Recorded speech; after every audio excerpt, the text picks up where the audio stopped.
So awesome. I'm not even sure if anybody can see us on Zoom or on Facebook, but if they can't. Oh, did you? Awesome. Well, hello, everybody. I'll introduce you in just a second here. Hello, everybody. Hey, Jay. It's nice to see you tonight. Anybody that's watching on Facebook. Tonight, we've got a special guest. We have Nick Riell here. He is with the Final Sleep Solution. And yeah, tonight, I'm going to give a little quick interview, be able to talk to him, chat back and forth. And I've got some questions here lined up to be able to ask him and dive a little deeper, because this week we're focusing on homeostasis. And with homeostasis comes recovery and sleep. So there's no one better than Nick himself to come on. So Nick, how are you? I am fantastic. How are you? Good. You have a good week so far? Absolutely. Awesome. Every week's a good week.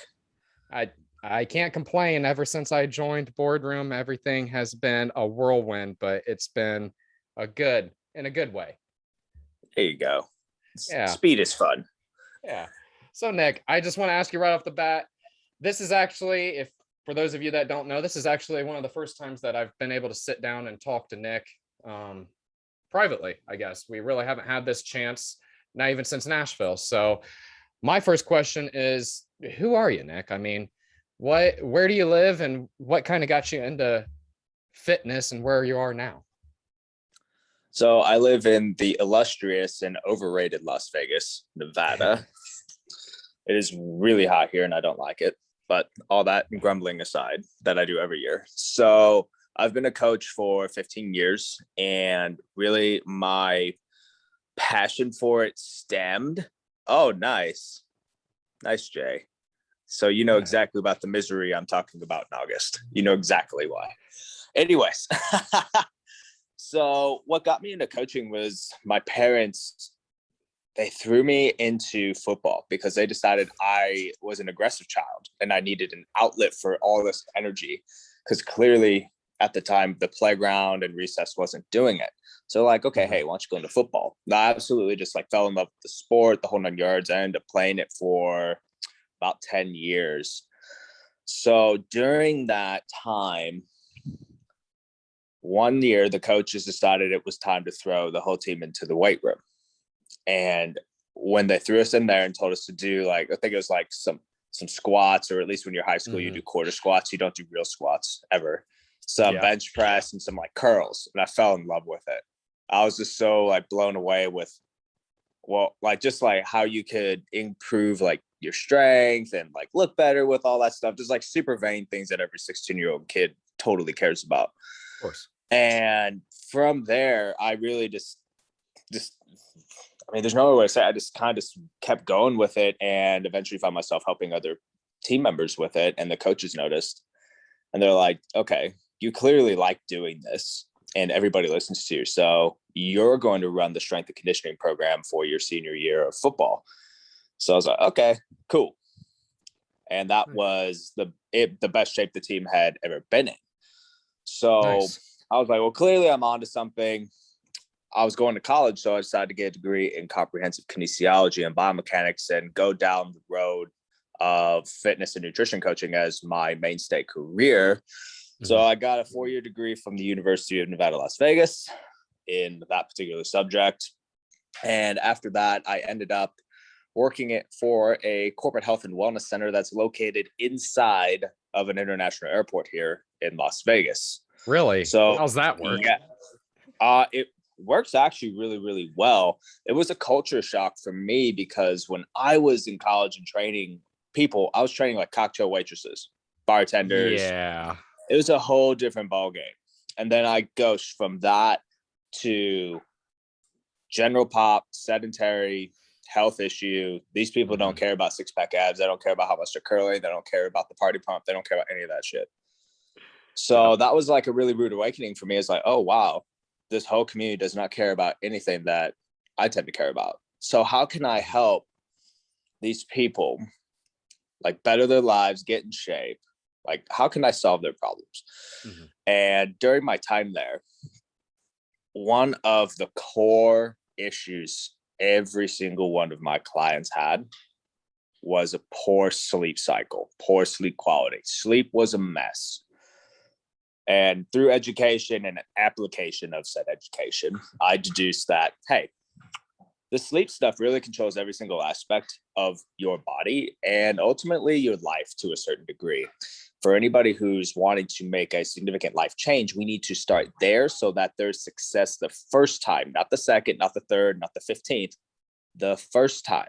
And when I made that shift with my coaching and started really focusing on sleep, all the results that my clients want came a lot faster, a lot easier, and they didn't go away. So fast forward to a year and a half ago, I decided to go completely online, focusing on this particular subject. And here we are today. Awesome, man. That is kind of an exciting story. And I relate a lot to the training in high school and just kind of falling into this coaching thing that we do, to where it just came naturally. It was something I was already doing, trying to help people like, hey man, you're going to blow out your knee if you keep doing this. Let me show you a little bit of something. And it just kind of led into reading more books, learning deeper about what I was trying to figure out. And then of course, that's how I got into coaching too. But it sounds like, did you ever deal with any sleep issues yourself under recovery or anything like that? Or was the sleep kind of something you fell upon just seeing in the general population that this was a common issue dealt with? Both. So growing up, there was a stint earlier in like my younger years where I just could not sleep. I don't exactly remember like when, like what time frame that was. It was close to adolescence going into that shift, but I could not sleep well for the life of me. So my parents started me on a melatonin regimen and it worked great for about a week. And then it backfired and I literally could not sleep and I had to come off of it. So that was my first real like bout was like poor sleep. And the second one was self-induced. During my time at this facility, I wasn't really happy with what I was doing. I became depressed, didn't focus on my health, basically said, fuck sleep. Like, honestly, fuck sleep. And I just did not take care of myself. I think a lot of coaches go through this and everybody goes through these periods where they just honestly say, F it. And they neglect themselves. And the body has a very funny way of getting you to pay attention multiple times before it literally backhands you. And my body had to backhand me twice to get me to pay attention.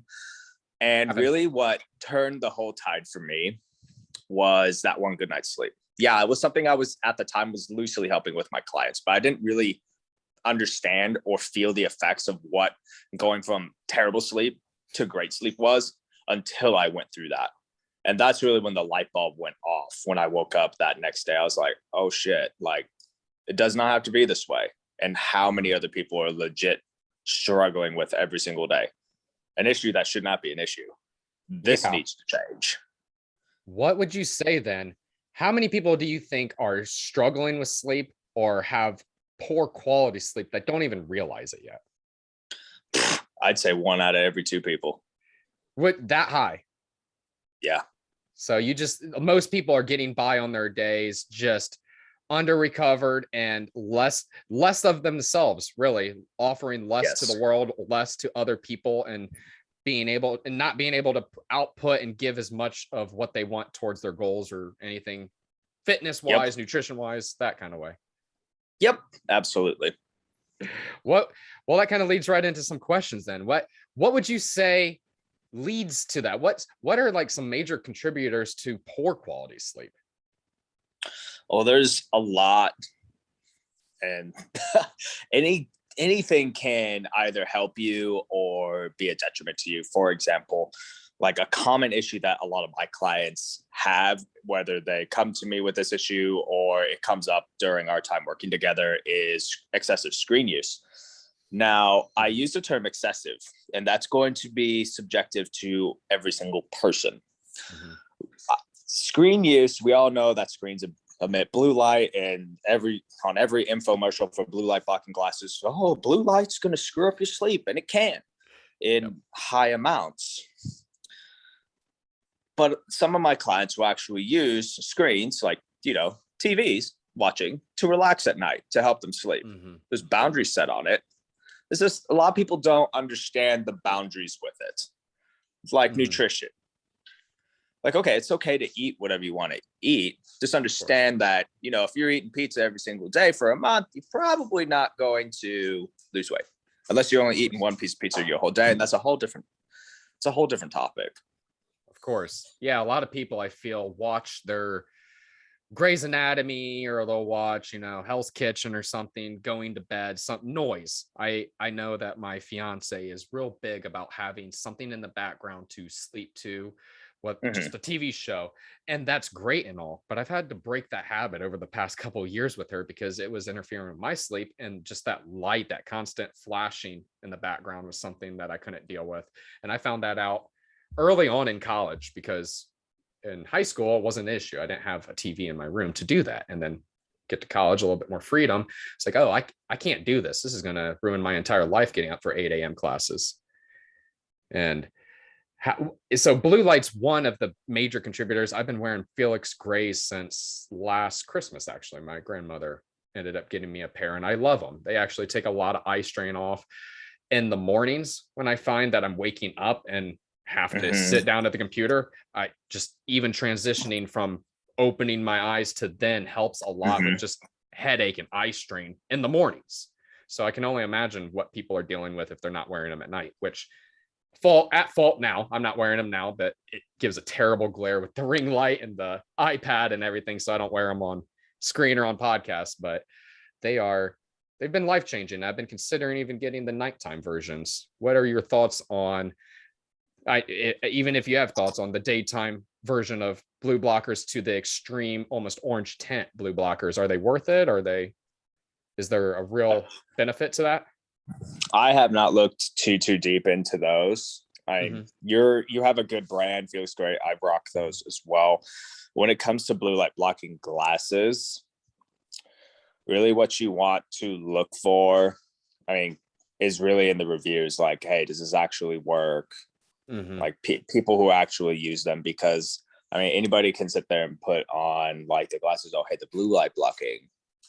Your $30 pack of 5 from Amazon. Yeah, that's inherently what I'm getting at. The industry for that didn't start out that way. Not to go off on the tangent, but okay, well, Felix Gray really led the charge on that, and there's a whole bunch of other companies that say, oh, hey, well, we can make like millions of dollars off of these, just do it subpar quality. So, let's say for those who are watching or listening in that, you're on a screen like all day. It would not hurt to invest in a pair of blue light blocking glasses to just help combat eye strain alone. This has nothing to do with the sleep side. Where it can disrupt sleep is any type of light will affect your sleep cycle, because it's heavily run by light. It's also run by physical activity and food intake. It prefers to time everything off of light. And humans are what we call diurnal creatures, meaning we rise with the sun and set with the sun. That's how our bodily processes work. When we're exposed to excessive amounts of light and there's not enough recovery back on it, it will alter how your body does things at a biological level. In small circumstances, like you have a bad night's sleep, can't ever avoid that. Okay, no harm done. But it's real easy to let one night become 2, to become 3, to become a week, to become a month, to become years. Yeah. That's when it becomes a problem. Yeah, because you sleep in that first day, and then that delays your bedtime for the next night and the next night. And it just kind of snowballs into a cascading of effect of terribleness. That, like you said, it leads to years of just terrible sleep, and people don't even realize that they're subpar or suboptimal. It just becomes a lifestyle. It becomes their life. Yep. I totally agree with that. How long would you say it takes to adjust and actually see change in your sleep once you start implementing some processes of blue blockers or implementing a sleep routine and fixing your nutrition? Is it immediate? Is it a couple weeks? I'm going to insert the all-time famous saying, it does depend. It depends on a lot. And the reason why, all coaches use it depends, because everybody's an individual. Now, for some, let's say the real big sleep disruptor for them was excessive blue light exposure. Okay. We put some boundaries on screen time, implement blue blocking glasses. Oh, well, now my sleep's fine. Cool. You only had one problem, and it was really easy to solve. It's normally not one, though. It's normally not one. It's usually 2, 3, 4, 5, or 6 problems that are found in someone's environment and lifestyle. That's the hard part. Lifestyle changes.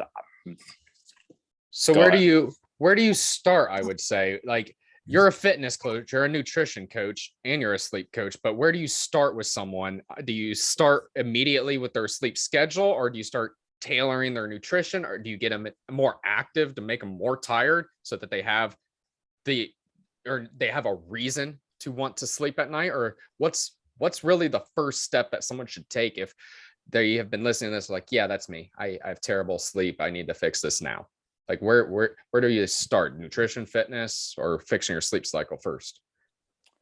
Actually, where I have everyone start is getting very, very, very clear on the origins of those problems, why they occur in the first place, and how those problems impact their daily lives. And why I do this is a lot of people, both whether it's like, fitness, nutrition, sleep, whatever, like health, business, it doesn't even matter what type of like adventure they're going on. If they aren't painfully clear on the problems that they have, why they occurred, and the impacts of those problems, the chances of success drop dramatically. So the first thing we do is create awareness around those problems. We need to get very clear on where these problems are as well. Are these problems stemming from your environment? Is it your lifestyle? Is it your hormone health? Or is it all three? More times than not, it's in all three. And a majority of the issues will either be on environment or lifestyle. Then from there, we implement stress reducing activities. Now, how I go and execute that is I have all of my clients set an evening routine and a morning routine. The evening routine, arguably, from my perspective, is the most important because it includes a hard shutoff time. The whole point of this hard shutoff time is to decompress and relax. The human body is not designed to go from 100 to 0 in 4 seconds. It needs a couple of hours to wind down. And your body, ironically, takes about 2 hours to secrete enough melatonin for you to actually go to sleep. So combine a stress reducing activity when you're trying to fall asleep. 9 times out of 10, you're going to sleep wonderfully. Then from there, we'll look more at, okay, when are you going to sleep? When are you waking up? Yes, we want consistency there too, but routines is really where we start. Okay. That makes sense. That makes a lot of sense.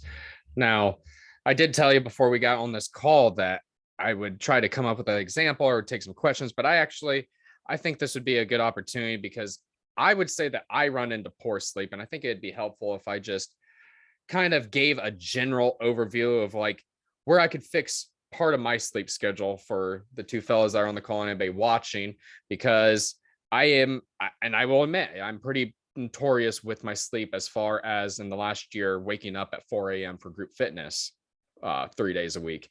And then the other days having to work at night, such as tonight, till about 7 or 8. So just trying to block off and work that in throughout my day. What do you think about naps to catch up on lack of sleep when you're not able to get a full 7-8 hours a night during the day? Or during the night, yeah.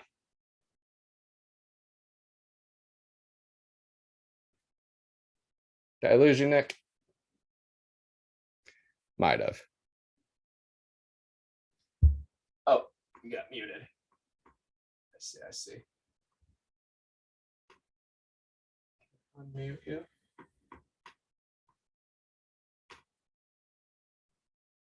Sorry, everybody. He got muted, and I'm just going to try to. There we go.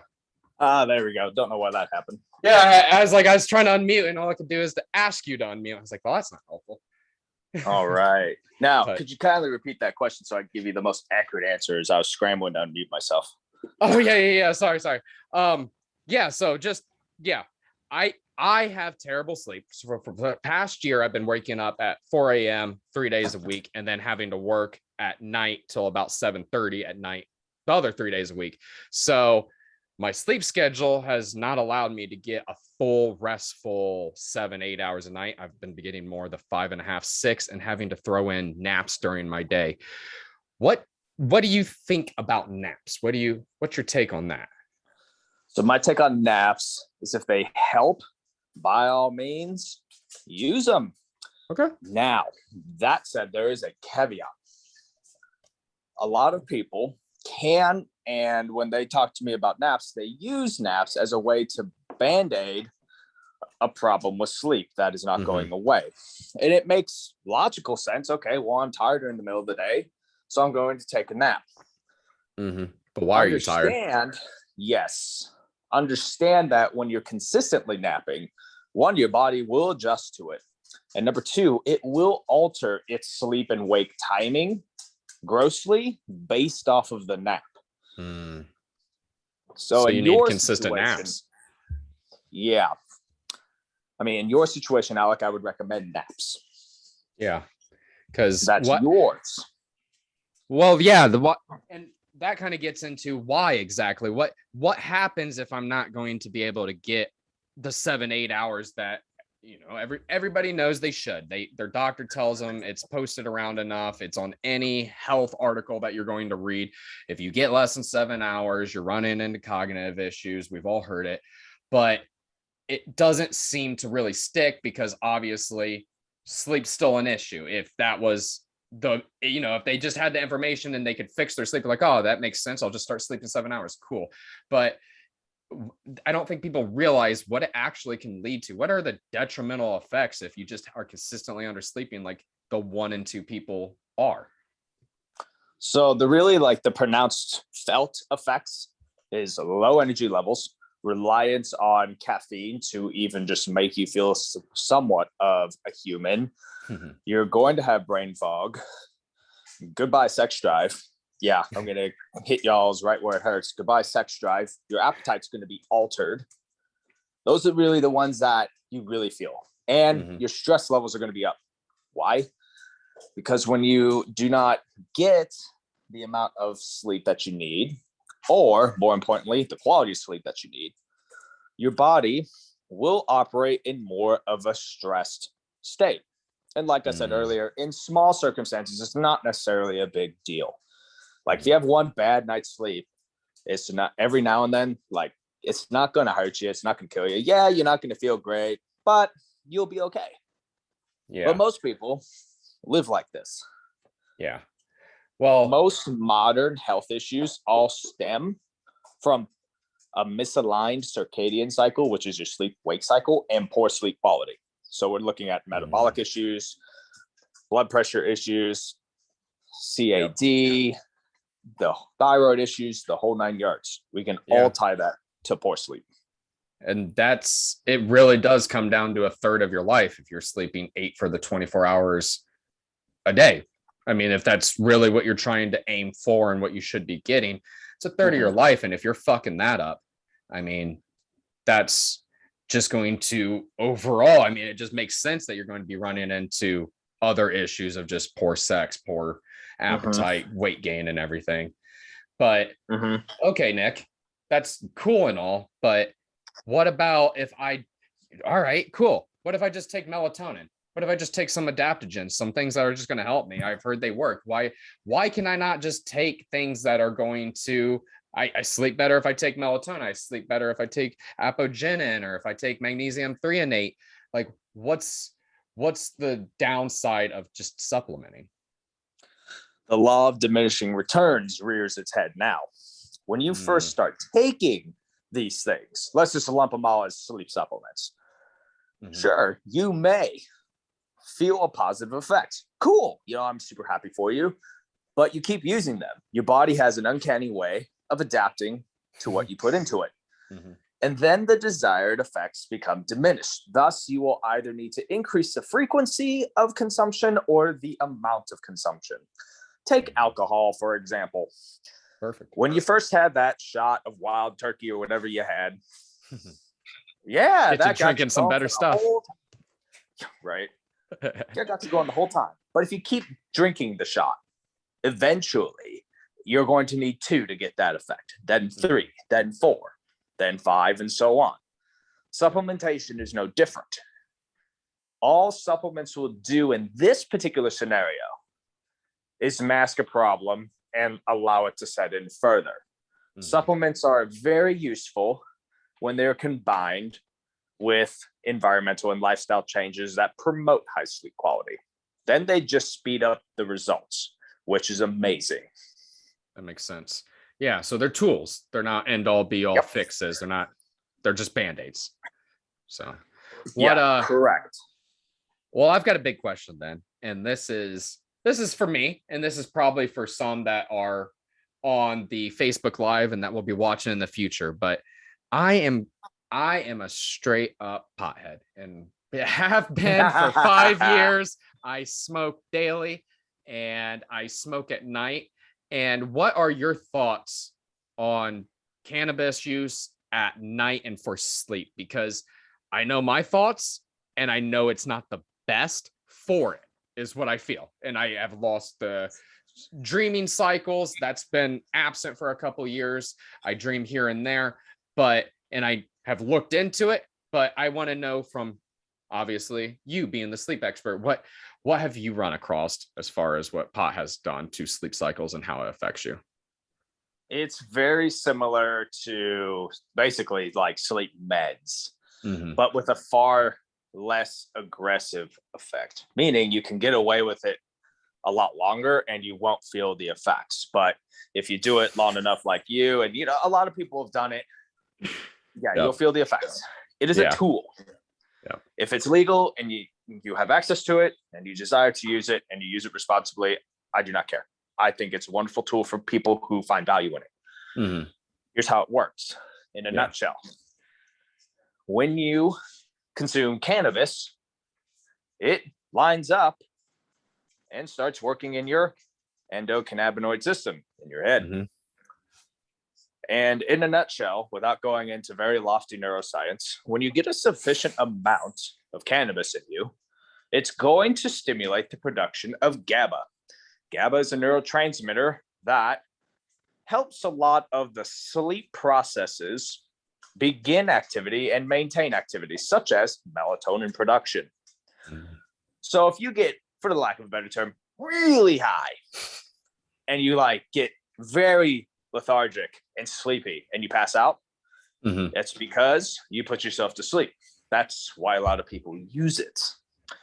Now, like supplements, it really depends on how it's being used.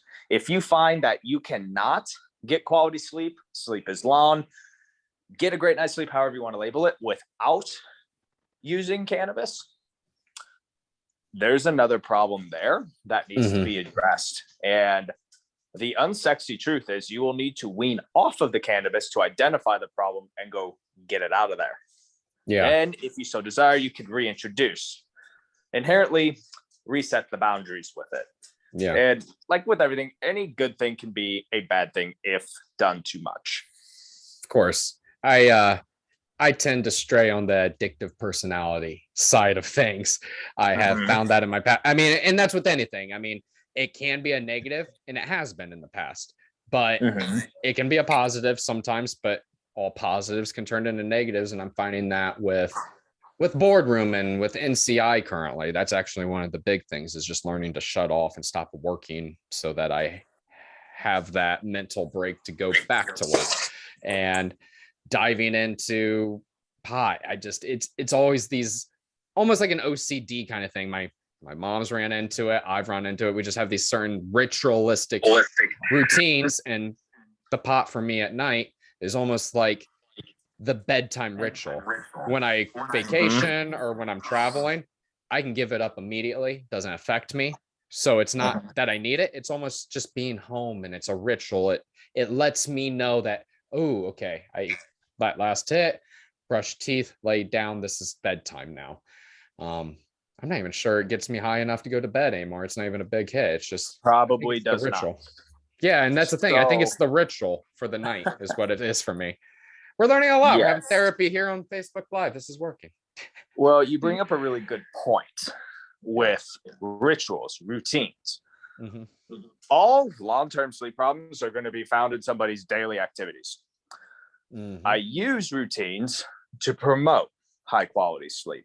And what your brain is doing for you in cannabis is the same thing your brain does when it encounters coffee. Are you a coffee drinker? No, but I will have my caffeine. Alani New's been my new thing lately. Fair enough. Now, when you get up in the morning and you get your caffeine fix, yep. Is it the caffeine that wakes you up or the ritual that gets you up? You know, it's probably the ritual. It is. Exactly. Yeah. Exactly. So if the ritual can wake you up, you can use a ritual or a routine to make yourself go to sleep. Mm-hmm. There's the secret sauce. Okay. And this kind of gets into what I sent an email out about this week to my group, and what will be coming up in the future is I do want to go over the James Clear Atomic Habits. I think whoever wrote Atomic Habits. Yep, but James Clear. Yeah. So how to implement a routine, how to habit stack, and how to start changing a routine that's not beneficial, make things harder. So for those of you that are in my challenge now, that will be coming up. I am going to be doing a little bit of a talk on that. So that will be for the future on how to implement and change habits coming up. But yeah, so implementing some of those techniques that you would from habit stacking, the Atomic Habits would be a perfect kind of thing in this situation. Correct. That's exactly what I do inside of my program with my clients. Really? From Atomic Habits? Yep. That's so funny. I read it previously a couple of years ago when it first came out. I think he was on Joe Rogan promoting it, and I bought like the pre-order and read it and loved it. And I have all the PDFs handouts saved on my notes, and I found them the other day, and I was like, oh my God, this is exactly what I've been looking for, as far as like they're systems that I have all laid out now for what I want to do with clients. Like, okay, we need to get more steps in. This system, this is how. Yep.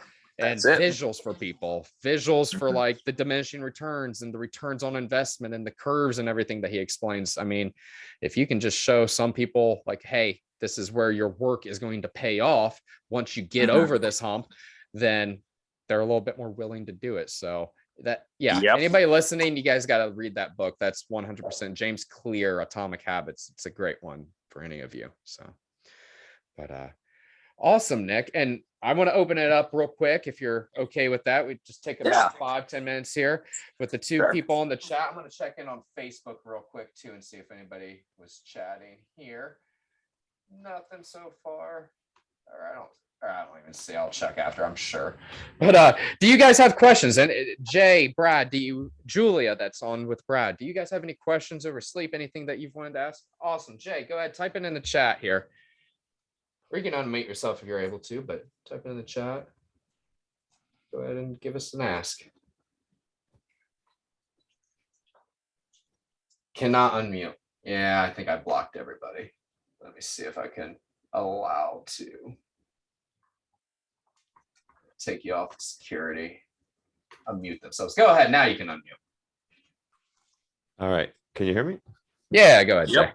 All right, man. So actually, this came up. I had a different question, but when you guys are talking about supplements and sleep aids, so melatonin, I know that your body naturally produces things like melatonin, so you can build a tolerance to it pretty quickly, especially if you're taking like 10 milligrams out of the gate instead of the 2 or the 5. So for the last year, I take ashwagandha, KSM 66, a magnesium, and a probiotic at night. The reason why I take them at night is because a trainer that I was working with before talked about cortisol reduction, lowering inflammation, lowering your blood sugar, and helping you sleep better. The probiotic has better efficiency at night because your body's in a static state and it's able to actually repair more.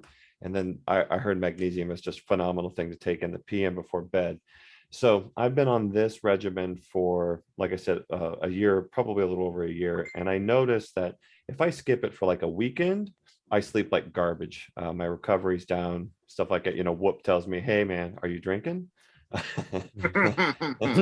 So So I'm curious, like, I know that your body can build tolerances against specific things that it makes or medications and stuff like that, like NSAIDs and stuff. But if you're doing something to help subtract things that help you not sleep, like ashwagandha being a cortisol blocker, it binds a cortisol and helps flush it from your system. Can you build a tolerance against that, or is that a lot harder to do?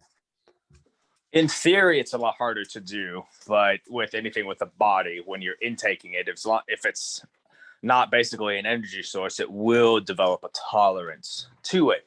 So let's say in your example, like you consistently do this, and then like let's say you have a night where you don't, and your sleep's just totally off the knockers. Let's say you want to start lessening your use of them. Just start dropping the dosage, specifically of the de-stimulants. So the ashwagandha and all that stuff. The magnesium for like my clients, that's a staple, mainly because most Americans are deficient in magnesium. It also helps you sleep really well, as you know. But yeah, you can develop a tolerance. It is a lot harder to do it with the cortisol, especially when you're timing it the way you are, which I will say has been absolutely amazing. Everything that your trainer told you was spot on. So yeah, you can do it. It's just a lot harder too. Jay's great. I mean, he's got his shit dialed in as far as what he does and his routine and the way he knows his body. So, but awesome. Thank you, Jay. Thank you. And I've got a question running right off of that is, do you have a specific type of magnesium, cypionate, biglycinate, or threonate, like a specific type of magnesium that you recommend, or just whatever they can find? I usually have them get whatever they can like readily find. And this does stem from me working with very general population people. If I say like, for example, like chromium piconate, they're like, what? I say, go get chromium. Oh, okay. Just find something. I usually don't get too in the weeds unless I absolutely have to. But yeah, just standard magnesium is more than sufficient for most people. Yeah, unless you're someone like Jay and you know everything already, then that helps. Yeah, always a student. Yeah, go ahead, Jay. Would you have a question again? I said always a student. Yes. Oh, do you have any other questions, Brad? Let me see what Brad right in here. I have been using the Ned Mellow before bed. I got away from melatonin because I feel like if I don't take it correctly, it has the opposite effect on me. It definitely will. It definitely will. And dosage really does matter. I mean, there's a bunch of studies that analyzed how much melatonin your body produces to actually get you to sleep. Mm-hmm. I think if my brain serves me correctly right now, it was 0.25 milligrams. That's not very much. So when the bottle says 2 to 5 milligram tabs, yeah, it's a lot. That's a mega dose. Yeah. So probably not good to be taken every night for years. No, absolutely not. It will have the exact opposite effect in the extreme. And I have seen this before. It will invert your cortisol melatonin cycle. How that cycle should work is cortisol should be highest during the day, lowest at night. Melatonin, highest when the sun's not out, lowest when it is. If you take melatonin consistently, you'll flip that cycle. That's where a lot of insomnia has come from.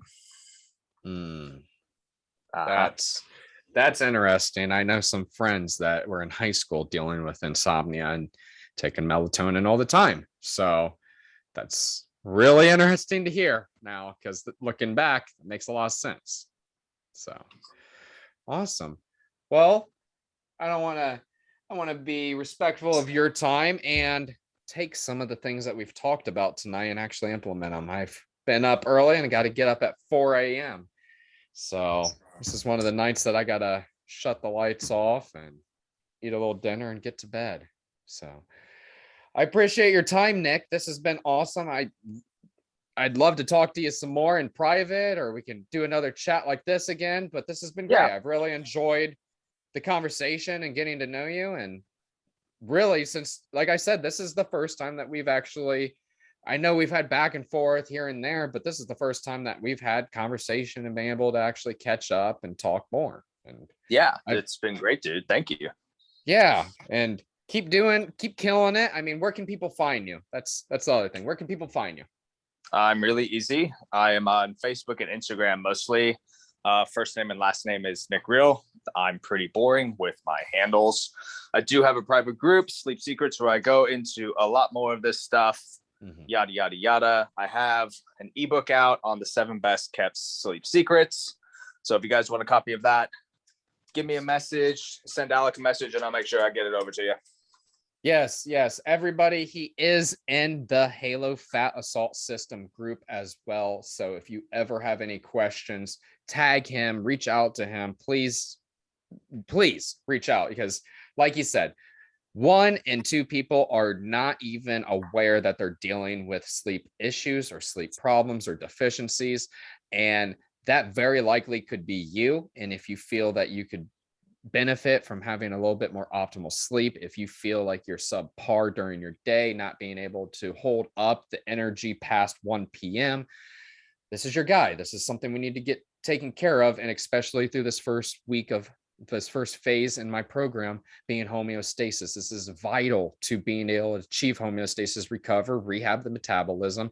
And if you're able to do all that and have a great sleep cycle, sleep schedule, and quality sleep, you're going to build more muscle and lose more fat. So, all right, Nick, I will talk to you soon. Thank you, everybody, for tuning in. And Nick, I appreciate everything you've done and being able to come on here tonight. So absolutely. Thank you as well. Appreciate all of you. Awesome. Have a wonderful night. Take care, everybody. All right. Take care.